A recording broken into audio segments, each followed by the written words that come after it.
మరణాత వాక్యామృతం అనే ఈ కార్యక్రమానికి వీక్షిస్తున్న మీ అందరికీ వందనాలండి.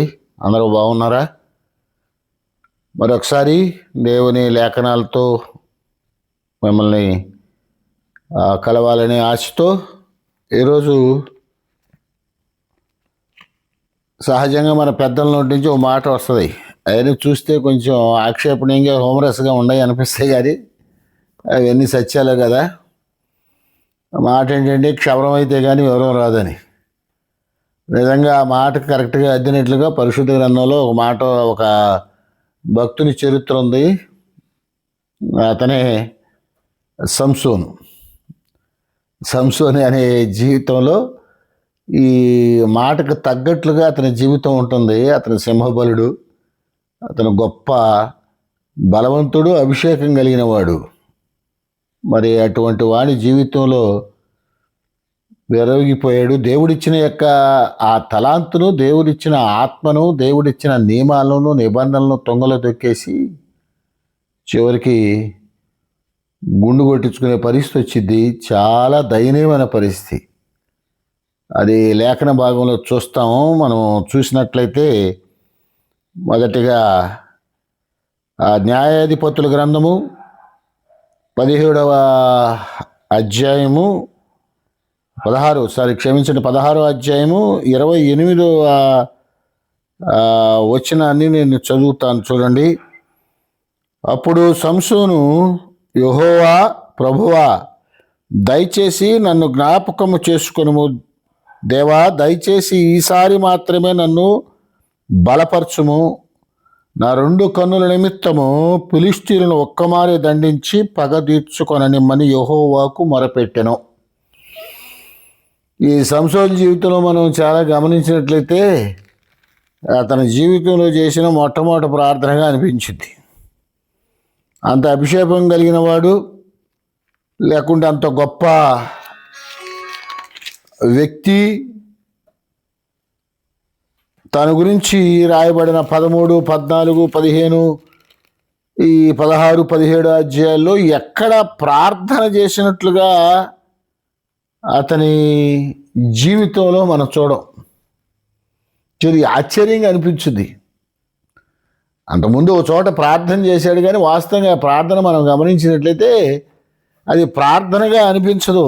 అది ఎట్లా అనిపించింది అంటే దేవుని బ్లాక్మెయిల్ చేస్తున్నాడా, దేవుని యొక్క రెచ్చగొడుతున్నాడా అన్నట్లు అనిపించింది. అది కూడా మీకు చదివి వినిపిస్తాను, చూడండి. మీరు 15వ అధ్యాయము 18వ వచనం చూస్తే, అప్పుడు అతడు మిక్కిలి దప్పిగొనున్నందున యెహోవాకు మొరపెట్టి, నీవు నీ సేవకుని చేతి వలన ఈ గొప్ప రక్షణను దయచేసిన తరువాత నేనిప్పుడు దప్పి చేతను చచ్చి సున్నతి పొందిన వారి చేతిలోనికి పడవలనా అని వేడుకున్నాడు. ఏంటి, ఇప్పుడు నేను వాళ్ళ చేతిలో చచ్చిపోవాలా? ఎంత గొప్ప పని చేశాను, ఇంకోటి చేశాను. అప్పుడు కూడా మొరపెట్టి ఈ విధంగా ప్రశ్నిస్తున్నాడు. నిజంగా ప్రార్థన లేని జీవితం ఎంత ఆత్మపూర్ణులైనా, ఎంతటి శక్తివంతులైనా, ఎంతటి గొప్పవారినైనా ఎంత పతనావస్థకు తీసుకెళ్తాం మనం చూస్తాం. నిజంగా ఒక్కడు 10,000 మంది కాదు, కొన్ని వేల మందిలాగా దేవుడు వాడుకుంటాడు. ఫిలిష్తీయులను ఓడించడానికి, వాళ్ళ బారి నుండి ఇశ్రాయేలును కాపాడడానికి ఏర్పాటు చేయబడిన వాడు. జీవితంలో ఇంకోసారి చెప్తాను, కొన్ని విషయాలు ఉన్నాయి.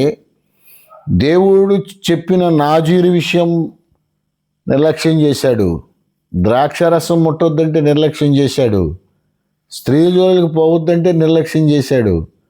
అసలు ఏదో దేవుడిచ్చిన ఆధిక్యతను, దేవుడిచ్చిన ఆత్మను, దేవుడిచ్చిన శక్తిని, దేవుడిచ్చిన బలాన్ని దేవుని కొరకు, దేవుడు ఏర్పాటు చేసిన ప్రజల కొరకు వాడకపోగా తన జీవితంలో మొత్తం మనం పరిశీలన చేస్తే తన సొంతానికే వాటిని కొనుక్కున పడుతుంది.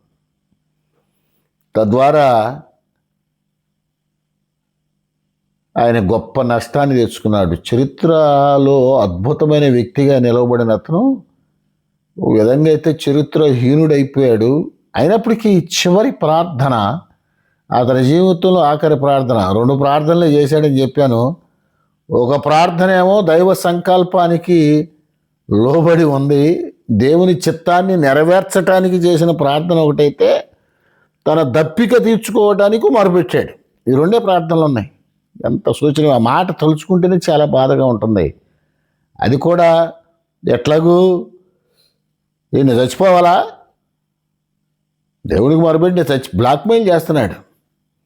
నిజంగా అతని పట్ల దేవునికున్న ఆలోచన కానీ, సంకల్పం కానీ, ప్రేమ కానీ, శ్రద్ధ కానీ ఏమాత్రం గ్రహించిన వాడిగా కనపట్ల. అసలు గర్భంలో పడకముందే వాళ్ళ తల్లిదండ్రులకు దేవుడు ప్రత్యక్షమై దైవాకు చెబుతాడు, నీకు పిల్లోడిని పోతున్నాను, ఇదిగమ్మా వాడే కాదు నువ్వు కూడా జాగ్రత్తగా ఉండాలి. ఎంత శ్రద్ధ అండి! పల్లెటూరులోనే పిల్లలు పుట్టిన తర్వాత తమ పిల్లలకు భార్యంతలకి అమ్మాయి అద్దెనకూడదు, ఎదుర్కొనకూడదు అని చెప్పి ఎంతో ప్రేమతో జాగ్రత్తగా చూస్తూ కంటికి రెప్పలా కాసుకుంటూ ఉంటారు. నిజంగా ఈ దేవుని ప్రేమే తల్లి ప్రేమ కంటే గొప్పది, తండ్రి ప్రేమ కంటే గొప్పది. అసలు ప్రపంచంలో ఎంత గొప్ప ప్రేమ కలిగిన తండ్రి ఎవరున్నారండి? అతను గర్భంలో పడకముందే చెబుతున్నాడు తల్లితో, ఆ తర్వాత తండ్రితో ఈ విధంగా చెప్పిన తర్వాత మొత్తానికి అతను జన్మించాడు. దేవుడు అతన్ని ఆశీర్వదించాడు, అతను తోడుగా ఉన్నాడు. మరి వెళ్ళిన చోటల్లా విజయం సాధిస్తున్నాడు. అవసరమైన చోటల్లా ఆత్మ అతను రేపుతుందే కానీ ఏనాడు పరిస్థితులను బట్టి అతను స్పందించినట్లేదు. అతని జీవితంలో పలుచోట్ల పలుమార్లు రాయబడి ఉంటుంది, ఆత్మ అతని రేపగా, ఆత్మ అతనిని బలవంతం చేయగా, ఆత్మ అతని మీద బలము రాగా. మనలో ఉన్న ఆత్మ పని చేయటం ఒక వంతైతే, మనం కూడా ఆలోచనలో ఉంటాం. ఆత్మకు తోడు మన ఆలోచనకు తోడు ఆత్మ కూడా ఏకమైతే ఆ పని ఎంత అద్భుతంగా ఉంటుందో. కానీ ప్రతి చోట ఆత్మ అతన్ని బలవంతం చేయటమే. సరే, ఎన్నో సందర్భాలు ఉన్నాయి. అలా విజయం సాధిస్తూ ఉన్నాడు. దేవుని ఆత్మ అతను వదిలిపెట్టలేదు. వెళ్ళకూడని చోటుకు వెళుతున్నాడు, తినకూడదని తింటున్నాడు, తాగకూడదని తాగుతున్నాడు, దైవిక ఆలోచన లేకుండా ఉంటున్నాడు, తల్లిదండ్రుల మాట వినడం లేదు. పైపెచ్చు తన మాటను నెరవేర్చడానికి తల్లిదండ్రులు కూడా బలవంతంగా ఒప్పించాడు. అన్నీ చేసిన తర్వాత ఎన్ని సాధించి ఎన్న ప్రణాళిక ప్రకారం అతను 1, 2 రెండోది వివాహంగా కొంతమంది భావిస్తారు, మరి కొంతమంది వివాహంగా భావించరు. మొత్తానికి ఇద్దరూ మోసం చేసిన వాళ్ళే. ఎందుకంటే తండ్రి సంకల్పంలోనూ దేవుని ప్రణాళికలోని వివాహాలు చేసుకోవడంలో వచ్చే తిప్పలు అంతా ఇంత కాదు. ప్రతి వివాహమును మనం అంటాం, వివాహాలన్నీ స్వర్గంలో నిర్ణయించబడ్డాయి, దేవుడు ప్రణాళిక ప్రకారం చేసుకుని. చాలామంది దేవునికి ఉద్దేశానికి విరుద్ధంగా వివాహాలు చేసుకుంటారు. ఆ పిదప దేవుడు వాళ్ళని ప్రేమించి, కరుణించి, ఆశీర్వదించి, వారిని దీవించి వర్ధిల్ల చేస్తే చెయ్యొచ్చు. లేదా దేవుని సన్నిధిలో పడితే, దేవుణ్ణి వేడుకుంటే ఆ తర్వాత దేవుడు సమ్మతించవచ్చు. అది మనం దావీదు జీవితంలో చూస్తున్నాం. బత్షెబ విషయంలో అతని పాపము పూర్తి దైహిక విరుద్ధం. కానీ ఆ బత్షెబకు మళ్ళీ దేవుడు వారి యొక్క పాపాన్ని క్షమించి, దాంపత్యాన్ని దీవించి, వారిని అద్భుతమైన కుమారుడితో బహుమానంగా ఇచ్చి చేశాడు.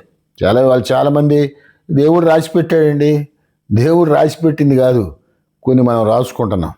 అసలు మన జీవితంలో దేవుడు రాసింది కదా, మన జీవితాలనే దేవుడిని రాసిన రాతలు ఇవన్నీ కాదు, మన రాత మనమే రాసుకుంటున్నాం. నేను ఒక వీడియో త్వరలో చేస్తాను.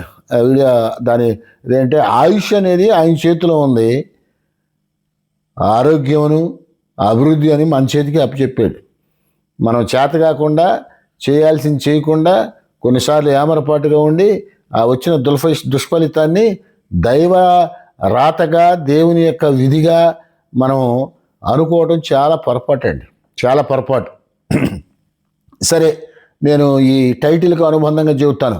మొత్తానికి ఆవిడ ఇతని బలం ఎక్కడుందో, ఫిలిష్తీన్లకి అసలు ఆ కంట్లో నలుసులాగా ఉన్నాడు, కాళ్ళు ముళ్ళులాగా ఉన్నాడు, చెప్పులో రాయిలాగా ఉన్నాడు. అసలు ఒక పట్టాన వాళ్ళకు మింగుడు బట్టల ఏం చేయాలో అర్థం కాక, నిజంగా ఆ జాతిలో గొప్ప సర్దారులకు, గొలియాతు లాంటి గొప్ప వీరుడు శూరుడు పుట్టిన జాతి, ఆ జాతిలో నిజంగా మరి అటువంటి జాతి ఇస్రాయేలులో ఉన్న ఈ ఒక్క సంసోనును ఎదిరించడానికి వాళ్ళు పడిన కుట్రలు, వాళ్ళు పన్నిన కుట్రలు, వాడిని పడిన పాట్లు, వాళ్ళు చేసిన నీచమైన కార్యాలు, వాళ్ళు జరిగించిన లాబీలు ఇవన్నీ చూస్తుంటే ఈ మధ్యన మనం హనీ ట్రాప్ అని వింటున్నాం. చాలా వ్యవస్థలు, అందులో రక్షణ వ్యవస్థను కూడా విఫలమైన ఘోరమైన హనీ ట్రాప్ అంటారే, అది కొత్తగా వచ్చింది లేదు, మనం ఆశ్చర్యపడవసరలా. హనీ ట్రాప్ అనేది పరిశుద్ధ గ్రంథంలో ప్రయోగించబడిన వ్యక్తుల్లో మనం ఈ సంసోన్ను చూస్తాం. స్త్రీలను ప్రయోగించి అతని శక్తిని, బలాన్ని వాళ్ళు దేవుని నుంచి దూరం చేయటానికి, అతని నుంచి దూరం చేయటానికి మనం చూస్తున్నాం. మొత్తానికి ఆ రెండో ఆవిడ అనేక సార్లు బతిమలాడుతూ వచ్చింది, ఇసుకిస్తూ వచ్చింది. దేవుని కంటే కూడా వ్యక్తులను ఎక్కువ ప్రేమించాడు. ఎంతగా ప్రేమించాడంటే తన ప్రాణాన్ని ఇవ్వడానికి కూడా ఇష్టపడకుండా తన రహస్యాన్ని చెప్పాడు. ఇంతవరకు నా తల మీద ఎక్కడ ఇది పడలేదమ్మా, కత్తిరి పడలేదు, క్షవరం చేయించుకోలేదు, నా శక్తి దాంట్లో ఉంది అంటాడు. వాస్తవంగా చెబితే శక్తి వెంట్రుకల్లో ఉందనుకోవడం చాలా పొరపాటు. వాళ్ళు చాలామంది అనుకుంటారు శక్తి అంతా వెంట్రుకల్లో ఉంటుంది, మనం వెంట్రుకలు పెంచుకుంటే శక్తి వచ్చుద్దేమో అని చెప్పేది. అది కాదు, దేవుడు చెప్పిన ఆజ్ఞలో ఉంది శక్తి. నువ్వు వెంట్రుకలు కత్తిరించకూడదని దేవుడు చెప్పాడే, ఆ కత్తిరించుకోవద్దన్న మాటకు కట్టుబడి ఉన్నందువలన ఇక్కడ వెంట్రుకల్లో లేదు శక్తి, దేవుడు చెప్పిన ఆజ్ఞలో ఉంది. ఆజ్ఞను పాటించుట వలన శక్తి కలిగి ఉంది. మొత్తానికి రహస్యాన్ని ఎట్టగొట్ట ఆవిడికి చెప్పాడు. ఆవిడ తొడమేట పెట్టుకుంది, ఆయన జోగొట్టింది, మెల్లకుండా నిద్రపోయాడు. ద్రాక్షరసం బాగా పట్టించి ఉంటుంది, హాయిగా ఒళ్ళు పరిచి నిద్రపోయాడు. ఎక్కడ పోయాడు, ఎట్ట నిద్రపోయాడు ఏమిటో అనేది చాలా ఆశ్చర్యంగా ఉంటుంది. అందుకే పెద్దలు ఇంకో మాట కూడా చెబుతారు, పోకూడని చోటకి పోతే రాకూడని నిందలో ప్రమాదాలు అయ్యే వస్తాయి. కాబట్టి అక్కడ ఉన్నాడు. పుడుకోగానే ఆదమరిచి నిద్రిస్తున్న అతనికి వాళ్ళ జాతినాళ్ళ అందరిని పిలిచింది. ఇదిగో దొరికాడన్నారు. అప్పుడు అతన్ని పట్టుకున్నారు, గుండు కొట్టేశారు. గుండు కొట్టేసిన తర్వాత లేచి ఇదిగో మళ్ళీ ఎంత మాయ చేయగలిగినదో స్త్రీ అనేది సంసోను జీవితంలో చూస్తేనండి చాలా. అసలు ఆ సంసోను ఈ 13వ అధ్యాయం నుంచి రాయబడి 3-4 అధ్యాయాల్లో అసలు అది రాజకీయ కుతంత్రాలు, ఎత్తులు, నక్క జిత్తులు ఎంత విధాలు అక్కడ కనపడతా ఉంటాయో నేటి కాలానికి సరిపోయేట్టుగా కళ్ళకు కట్టినట్టుగా సంఘటనలు కనపడతాయి. మనకున్న కొద్ది సమయంలో వాటిని దానించలే. కానీ మొత్తానికి గుండు కొట్టుతాడు. గుండు కొట్టిన తర్వాత అతను ఇదిగో సర్దార్లు వస్తున్నారని చెప్పి అని అంటది.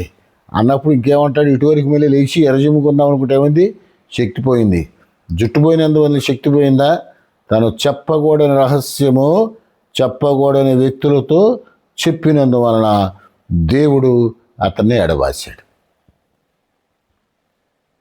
చాలా ఇది జుట్టు పోయినందువల్ల ఎడబాయిలా. ఎందుకంటే ఇక ఆజ్ఞలు మీరుకుంటూ వచ్చాడు, తప్పు మీద తప్పు చేసుకుంటూ వచ్చాడు. దేవుని మాటను పదే పదే పదే పదే పదే పదే ధిక్కరిస్తూ వచ్చాడు. విషయం తెలిసిన తల్లిదండ్రులు చెప్పినా అడ్డగించి ఉంటాడు. బహుశా తల్లిదండ్రులు కూడా లెక్క చేసి ఉండవు. పైపెచ్చు ఫిలిస్తీన్ల స్త్రీలను తీసుకొచ్చి మీరే మాట్లాడండి, ఆ అమ్మాయిని ప్రేమిస్తానంటే నానా అది కాదు నానా, అలా మనం చేసుకోకూడదు, అది దైవిక విరుద్ధము. అసలు సృష్టి వినాశనానికి కారణం నరుల కుమార్తెలు దేవుని కుమారులు ఇలా వివాహాలు చేసుకోవటం వలన వచ్చింది బాబు. అందుకే దేవుడి రౌద్రం వచ్చింది. నోవహు కుటుంబాన్ని తప్పితే మొత్తాన్ని సర్వనాశనం చేశాడు. ఇది మనకు తగదనైనా ఇలా చేయకూడదయ్యా. వివాహమైనా, వ్యవహారమైనా, పెళ్ళైనా, పేరంటమైనా, భక్తి అయినా, మరొక ఏ కార్యమైనా దేవుడు మనకు ఒక నిబంధనను ఇచ్చాడు. దేవుడు మనకు విధానాన్ని ఇచ్చాడు. దేవుడు ఒక పద్ధతిని మనకి ఇచ్చాడు. ఆ పద్ధతి ప్రకారం జరిగించాలి అని చెప్పి ఆ తల్లిదండ్రులు చెప్పకుండా ఉంటారా అని అనుకుంటాను నేను.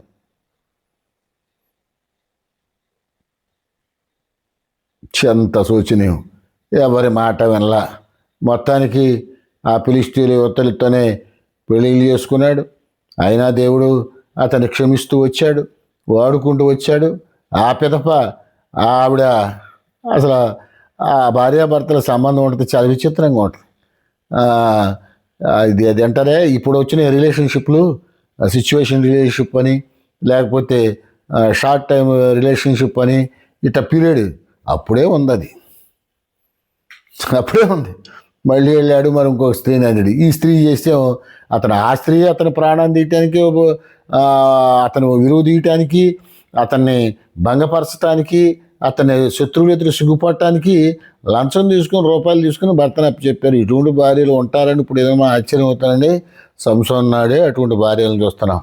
కట్టుకున్న భర్తనే కాళ్ళు చేతులు కట్టి శత్రువు చేతికి అప్పగించిన ఆ స్త్రీ ఎంత దౌర్భాగ్య వ్యక్తులో. ఈరోజు కొత్తగా ఏం రాలా. అసలు ఇంకో మాటలో చెప్పాలంటే లోకంలో జరిగేవన్నీ బైబిల్లో చెప్పకుండా లేదు, బైబిల్లో చెబుతున్నవన్నీ లోకంలో నిజంగానే జరుగుతున్నాయి. ఎందుకంటే నేను చాలాసార్లు చెప్తాను, ఒక చోట్ల మనిషి ఏదైనా ఒక వస్తువు తయారు చేస్తే ఆ వస్తువును ఎలా వాడాలో అని ఒక మాన్యువల్ ఇస్తారు. అలాగే దేవుడు సృష్టించి ఈ సృష్టిలో మనుషుడు ఎలా జీవించాలో, ఎలా ప్రవర్తించాలో, ఏది ఆశించాలో, ఏది ఆశించకూడదో, ఏది అని ఒక మాన్యువల్ ఇచ్చాడు. ఆ మాన్యువలే ఈ పరిశుద్ధ గ్రంథం.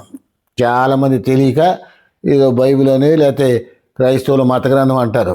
మానవ జాతికి ఇది మాన్యువల్ గ్రంథం లాంటిది. ఇది చూసి ఎలా ప్రవర్తించాలో, ఎలా నడుచుకోవాలో మనిషికి ఇచ్చిన మాన్యువల్. దీన్ని ధిక్కరించడం, దాన్ని వాడుకోపోవటం, మన ఇష్టం వచ్చినట్టు ఆపరేట్ చేస్తే వస్తువులు బ్రతకవు. మన ఇష్టం వచ్చినట్టు బ్రతికితే మనిషి ఆత్మ ఉండదు. ఎలా బ్రతకాలో, ఆ వస్తువు ఎలా వాడాలో ఆ మాన్యువల్ చెప్పినట్లుగా ఈ బ్రతుకులు, మానవ జాతి బ్రతుకు ఎలా బ్రతకాలో ఈ పరిశుద్ధ గ్రంథం చెప్తాను. సరే, మొత్తానికి దాన్ని గుండు కొట్టారు, శత్రువుల చేతికి చిక్కారు. ఎంత దారుణంగా అతన్ని, ఎంత ఆ స్థితిలో సంసోనుని చూస్తే దీన్ని కథల రూపంలో, నాటకాల రూపంలో ఇప్పుడు చాలామంది నా చిన్న వయసులో ఇంచుమించు 50 సంవత్సరాల క్రితం నాటక ప్రదర్శన చేస్తే మనకు అప్పుడు పెద్దగా తెలియదు, వచ్చే సంగీతం కాబట్టి చెవులించి వినేవాళ్ళం సింహబలుడైన సంసోనుని గురించి. ఆ తర్వాత లేఖనాల్లో చదువుతుంటే కొంచెం ఆధ్యాత్మిక పరిపక్వ అనుభవం వచ్చిన తర్వాత చదువుతుంటే ఎంత ఆశ్చర్యం కలుగుతుంది, భయం కలుగుతుంది. అప్పుడు లేచి మొత్తానికి గుండు కొట్టాడు. నేను ముందే చెప్పేగానే క్షవరం అయితే కానీ వివరాల. ఇప్పుడు వివరం వచ్చింది. వివరం వచ్చి అతని జీవితంలో పరిశుద్ధ గ్రంథంలో లిఖించబడిన రెండవ ప్రార్థన అనేకంటే కూడా ఏకైక ప్రార్థనే. మొదటి ప్రార్థన కూడా ఒలి దగ్గర పెట్టుకుని దేవునితో విధేయతతో అడిగినట్టు కనపట్ల. దప్పికేసింది, చచ్చిపోతానని భయం వేసింది. ఇంత పనులు చేసి నేను ఇట చచ్చిపోవాలా అని దేవుణ్ణి పిచ్చి మాటలు మాట్లాడినట్టుగా ఉంటుంది. నిజంగా ఈ మాటలని మన పిల్లల మాటలు మాట్లాడినకో లేకపోతే ఇతరులు మాట్లాడిన మాట మనం పంతంగా పట్టింపుగా తీసుకుంటామే. మనం మాట్లాడే మాటలు చాలాసార్లు దేవుడే అందుకు పంతం పెడితే ఏమైపోయేవాళ్ళం, మనం ఏమైపోయేవాళ్ళం అండి. దేవుడి పిచ్చి మాటలని పట్టించుకుంటే మన జీవితాలు ఏమైపోతాయి. నోటికి వచ్చినట్టల్లా ప్రార్థన కూడా చేస్తాం. దేవుడిని చాలామంది ప్రార్థన చేస్తే వింటాం, ఏదో దేవుడిని ఆజ్ఞాపించినట్టుగాను, దేవుడు తనకేదో బాకీ ఉన్నట్టుగాను, దేవుడు చేయికి ఏం చేస్తాడు అలా కాదు. దేవుడిని బ్రతిమలాడుకోవాలి, వినయంగా ఉండాలి, విధేయతగా ఉండాలి. అక్కడ ఆయన చేస్తున్న ప్రార్థన మరొకసారి మీకు చదివి వినిపిస్తాను. ఆ ప్రార్థన ఏంటంటే ఇది చదువుతాను. మనం ఇందాక మీకు చదివి వినిపించాను కదా. న్యాయాధిపతుల గ్రంథం 16వ అధ్యాయము 28వ వచనంలో ఇప్పుడు లైన్లోకి వచ్చాడు. ఇప్పుడు క్షవరం అయిపోయిందిగా, ఇప్పుడు వివరంలోకి వచ్చాడు. వివరంగా ప్రార్థన చేస్తూ ఉన్నాడు. ఏమైనా ప్రార్థన చేస్తున్నాడు అంటే ఇదిగో అప్పుడు సంసోను యెహోవా ప్రభువా ఇప్పుడు కనిపించాడు. యెహోవా ప్రభువా. అక్కడ మనం 15వ అధ్యాయం 18వ వచనం మొట్టమొదటి ప్రార్థన. అప్పుడు అతను మిక్కిలి దప్పికొని ఉన్నందున యెహోవాకు మొరపెట్టే, అంటే దాహం వేసింది కాబట్టి అయినందున, దప్పికైనందున మొరపెట్టాడు. అంతేగాని ప్రార్థన అతని నిత్య జీవితంలో ఎక్కడ కనపడినట్టు కనపడలేదు. ప్రార్థన అవసరత అనేది లేదేమో అనుకున్నాడేమో. నాకున్న బలం చాలు, నాకున్న శక్తి చాలు, ఇంకా నాకు ప్రార్థన ఎందుకు అనుకున్నాడేమో. అంతగా శక్తినిచ్చిన, అంతగా ఆత్మతో నింపిన, అంతగా శ్రద్ధ చూపించిన, తల్లిదండ్రుల కంటే జాగ్రత్త కలిగిన దేవునితో మాట్లాడటానికి ఆయనకి టైం కనపట్ల. మనకు కూడా చాలామందికి అంతే. ప్రాణం పెట్టిన యేసయ్యతో మాట్లాడడానికి చాలామందికి టైం లేదు. అమలక్కలతో మాట్లాడటానికి ఉంది, సెలలో సులుకబుర్లు చెప్పడానికి టైం ఉంటుంది, ఇంకా వివిధ పనులు చేయడానికి టైం ఉంటుంది. కానండి సృష్టించిన సృష్టికర్త పొద్దున్నే నిద్ర లేపి ఆయుష్నిచ్చి ఆరోగ్యాన్ని ఇచ్చి పనులు చేసుకోవడానికి ఇస్తే టైం లేదండి. చాలామంది విశ్వాసులు మాట్లాడుతుంటారు, ఏమంటే ఇవాళ టైం లేదండి, ఇవాళ వాళ్ళు వచ్చారండి, వీళ్ళు వచ్చారండి, వీళ్ళు పిలిచారండి. ఒకసారి ఆలోచిస్తున్నాం, ఎందుకంటే సంఘాల్లో ఈ మాటలు చెబితే కొంచెం ఆక్షేపణగా నన్నే అంటారు అనుకుంటారు. ఇది మంది మీద మిరియాలు చెప్పినట్టుగా చెబుతున్నా. దేవుడు వాళ్ళు పిలిచారు వెళ్ళే, వీళ్ళు పిలిచారు వెళ్ళవు. పొరపాటున నరులారా తిరిగి రండి నిన్ను పిలిస్తే ఏమైపోతా? అర్థం చేసుకోండి. పొద్దుండే ఊపిరిచ్చి బతకరా బాబు అని లేవనెత్తి తిరగరా ఆరోగ్యం ఇస్తే ఆ దేవుడిని ఆరాధించడానికి సమయం లేదా? ఆ దేవుడితో మాట్లాడడానికి టైం లేదా? ఆ దేవుడిని స్తుతించడానికి టైం లేదా? ఆ దేవుని సన్నిధిలో గడపడానికి టైం లేదా? అర్థం మాట్లాడేవి. ఒకసారి మీ మనస్సాక్షి మీరు ఆలోచించుకోండి. ఇదిగోండి, ఆ సంసోలాగా క్షవరం కాకముందే అతని క్షవరం ఏంటంటే జుట్టు అవ్వచ్చు, లేకపోతే మరొకటి అడవచ్చు. ఈ ఆదాయానికి క్షవరం అయితే ఏమో చేయలేవు, ఆరోగ్యం పోతే ఏం చేయలేవు. ఆ తర్వాత ఎవరితో పాటు పాడుకుంటావు, రావాలని ఉందో ఈ సన్నిధికి రాలేకపోతున్నానయ్యా, బైబిల్ చదవాలని ఉందో చదవలేకపోతున్నాను, ఎవరితో ఈ వైరాగ్య పాటలు పాడుకోవటమే అయిపోద్ది. ఆయనకు వచ్చిన వివరములో నుంచి క్షవరముగా వచ్చిన వివరములో నుంచి దేవునితో మాట్లాడుతున్న ఆ మాటలు లేదా చేస్తున్న ప్రార్థన మొట్టమొదటిసారిగా వింటాడేమో మాట్లాడుతున్న జీవితంలో, ప్రభువా యెహోవా. నిన్నటిదాకా దేవుడు కాదు ప్రభు, ఆయనే ప్రభు. సహజంగా మనం అంటాం, నేను దేవుడి మాట కూడా విన్నాను, నాకు నేనే ప్రభు. నిన్ను సృష్టించిన ప్రభు ఉన్నాడు, నేను పరిపాలిస్తున్నవాడు ఉన్నాడు, నేను బ్రతికిస్తున్నవాడు ఉన్నాడు, రేపొద్దు నేను పిలవబడుతున్నవాడు ఉన్నాడు, నీ కొరకు ప్రాణం పెట్టిన వాడే రేపు తీర్చబోతున్నాడు. నీ జీవితానికి నీ కుటుంబానికి నువ్వే ప్రభువులాగా నియంతలాగా ఉండకూడదు. అలా ఉండే చాలా ప్రభువుని ఎరుక్కుముందేంటి, కొన్నిసార్లు ప్రభువుని ఎరిగిన తర్వాత కూడా ఇటువంటి నియంతృత్వపు ఆలోచనలు వస్తాయి. దానివల్ల చాలా నష్టం అవుద్ది. మీరు క్షవరం కాకముందే వివరం రావాలని చెప్పని మాటలు, క్షవరం అయిపోయింది, బోడిగుండి మిగిలిపోయింది, కళ్ళు పోయినాయి, కాళ్ళు చేతులు కట్టబడినాయి, అందరూ ఊసి పెడుతున్నారు, తిరగలు ఇసురిస్తున్నారు, ఎట్టు పనులు చేపిస్తున్నారు. ఎట్ట బతికినోడు ఎట్టయ్యాడు. మొత్తానికి వివరం వచ్చింది, దేవుని సన్నిధిలో ప్రార్థన చేస్తున్నాడు. ప్రభువా నా దేవా అంటున్నాడు. దెబ్బకు దేవుడు గుర్తొచ్చాడు. అప్పుడు మాట్లాడుతున్నాడు, ఏమని? దయచేసి నన్ను జ్ఞాపకము చేసుకొనుము. దేవా దయచేసి ఈ ఒక్కసారి మాత్రమే నన్ను బలపరచు. నా 2 కనుల నిమిత్తం ఫిలిష్తీయులను ఒక్కమారే దండించి ఒక్కసారి బలపరచు. ఈ ఒక్కసారి బలపరచు దేవా. నన్ను జ్ఞాపకం చేసుకో. అసలు దేవుడు నిన్ను మర్చిపోతే జ్ఞాపకం చేసుకోవటానికి? ఆయన మరిచే దేవుడు కాదు, విడిచే దేవుడు కాదు, ఎడబాసే దేవుడు కాదు. మనం ఎడబాసి దేవుని సంగతి మనం జీవితాంతం సాగు వచ్చేదాకా దేవుడు మర్చిపోయాడు. దేవుడు అప్పచెప్పుకుని పని మర్చిపోయాడు. దేవుడు బ్రతకమనే విధానం మర్చిపోయాడు. నాజీరు సంగతి మర్చిపోయాడు. అన్నీ మర్చిపోయాడు. ఇప్పుడు ఈయన అంటున్నాడు, చాలామంది దేవుడు మరవడు. దేవుడు మరిస్తే మనం అదిగో వెళ్ళిపోతాం. మనమే మర్చిపోతున్నాం దేవుణ్ణి, మనమే మర్చిపోతున్నాం. ఈ ఒక్కసారి జ్ఞాపకం చేసుకోమన్నాడు. నిజంగా దేవుడు ఎంత గొప్ప దేవుడేనండి. నిజంగా ఈ దేవుడిని అంటాలంటే ఒక మాటలో చెప్పాలంటే అల్ప సంతోషేమో. నిజంగా పాపం ఏ బాలుడు చూసి నాకు కుమారుడు ప్రార్థన చేస్తున్నాడు, వీడు పుట్టక ముందు నుంచి వీడి పట్ల నాకు ఆలోచన ఉంది, వీడేమన్నా పాపం బలహీనుడైపోతాడు బతకుడు అని చెప్పి వీళ్ళ అమ్మా నాన్నకి వీడు పుట్టక ముందు నేను జాగ్రత్తలు చెప్పాను, పుట్టినాక పదే చెప్పాను, అయినా వినలేదు. వీడు సావాలి అని అనుకోలే దేవుడు. నా దేవా జ్ఞాపకం చేసుకోమంటే జ్ఞాపకం చేసుకున్నాడు. పూర్వపు శక్తిని ఇచ్చాడు. వాస్తవంగా తన పగ నెరవేర్చుకున్నాడు, దేవుడి చిత్తాన్ని నెరవేర్చాడు. మొత్తానికి ఫిలిష్తీల బారి నుండి ఇశ్రాయేలుని విడుదల చేయాలని దేవుడు భావించాడో అది ఆఖరి నిమిషంలో. సరే, కొంచెం చేసిన ప్రార్థన కూడా కొంచెం మెచ్యూరిటీ లెవెల్స్ తక్కువగా ఉంటుంది.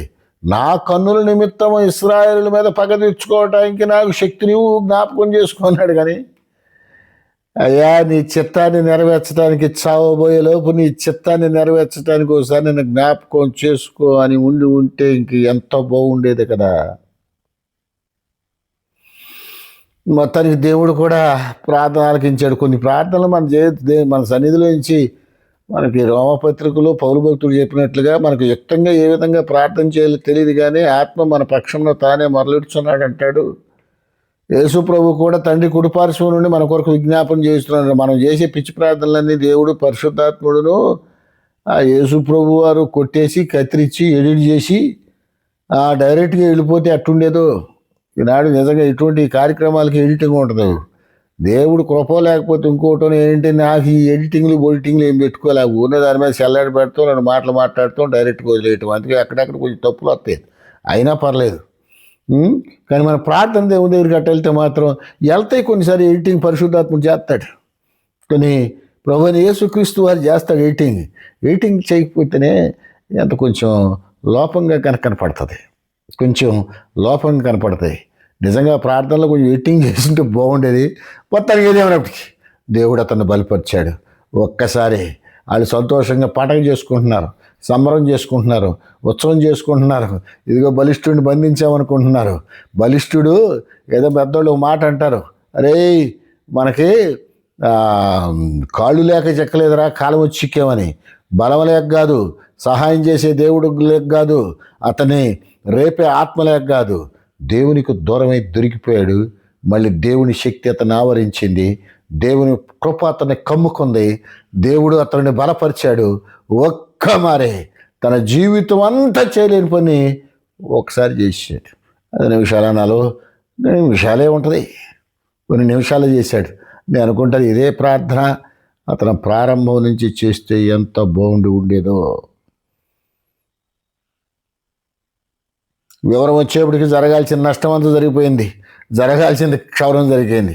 ఈ మాటల వెలుగులో ప్రియమైన దేవుని బిడ్డలారా, మీకు అందరికీ నమస్కరించి నేను చెప్పేది ఏంటమ్మా చెప్పమంటారా? జీవితంలో నష్టపోకముందే, కోల్పోకముందే వివరం తెచ్చుకోండి. ఎవరం తవరం లేకుండా, పల్లెటూరు భాషలో ఇట్టగా ఉంటాయి, ఎవరం తవరం లేని బతకొద్దు, వివరం తెచ్చుకోండి. నీకు ఎవరు రాకపోతే క్షవరం అయిపోతావు, జాగ్రత్త. కొంతమందికి క్షవరం అయినా వివరం రాదు. అటువంటి కోవలకు చెందినవాడే సౌలు. కాబట్టి మరొకసారి మొన్న ప్రేమపూర్వకంగా మాటలు ముగిస్తూ, క్షవరం అయితే కానీ సంసోనికి వివరం ఇచ్చింది, కొంతమందికి క్షవరం అయినా వివరం రావట్లేదు. క్షవరం కాకముందే ఈ మాటలు వెలుగుని చెప్తూ వచ్చిందని ఎప్పుడు చెప్పే మాట ఎన్నిసార్లు అని చెప్తా. యుగాంతమందున్న మనకు బుద్ధి కలగటానికి దృష్టాంతంగా దేవుడు ఈ మాటలు రాశాడు. కాబట్టి క్షవరం కాకముందే వివరం తెచ్చుకోండి. ఎవరం తావరం లేని జీవితాలు జీవించొద్దు. దేవుడి మాటలు మీ హృదయంలో, మన హృదయంలో ఫలింపచేసి దేవుని సన్నిధిలో కొనసాగుదాం, దైవ కృపను పొందుకుందాం. దేవుడి మాటలను దీవించి ఆశీర్వదించి వర్ధిల్ల చేయనుగాక. చిన్న క్లుప్త ప్రార్థన చేస్తాను. 2-3 వీడియోలో కొద్దిమంది ఫోన్ చేశాడు, అయ్యగారు చిన్న ప్రార్థన చేయండి అని. సరే, మీరు ఇటు చేసుకుంటారు, చేస్తాను. చిన్న ప్రార్థన. మహాపరిశుద్ధుడా, ప్రేమ కలిగిన తండ్రి, క్షవరం అయితే కానీ వివరం రాదు అనే సామెత మేము జీవితం నిజంగా సంసోన్ని చూసే పుట్టిందా ఈ మాట అని అనిపిస్తుంది. నిజంగానే జీవితంలో సర్వం కోల్పోయి మహాగణుడిగా పిలవకుండా ఘనహీనుడిగాను, సింహబలుడుగా జీవించిన వాడు చేతగాని దద్దమ్మలాగాను, ఏలికగా ఉన్నవాడు అతను చూస్తే భయపడేవాళ్ళు అపహసించి హేళన చేసే బ్రతుకొచ్చాడు. సర్వం క్షవరం అయిపోయింది. జుట్టుబాటువే కదా, తనకున్న సమస్తం క్షవరమైంది. అప్పుడు వివరం వచ్చి ప్రార్థన చేస్తే తిరిగి అతనికి శక్తినిచ్చారు. మేము అటువంటి నష్టాలు పొందుకోక ముందే నీ సన్నిధిలో నా తండ్రి నీ దీవెనలకు పాత్రలవటానికి సహాయం దయచేయండి.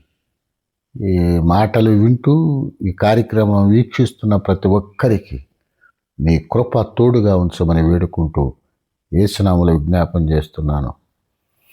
అందరికీ వందనాలండి. సెలవు. ప్రార్థన చేయండి. ఈ కార్యక్రమాన్ని కొంచెం సబ్స్క్రైబ్ చేయండి. ఈ వీడియోస్ అన్నీ మీకు వస్తాయి. కంటిన్యూగా చేయటం జరుగుతుంది. మరి ఉంటాను. మీరు మీ పిల్లలు అందరూ దేవుని యొక్క కృపలో వర్ధిల్లుదురు కాక. ఆమేన్.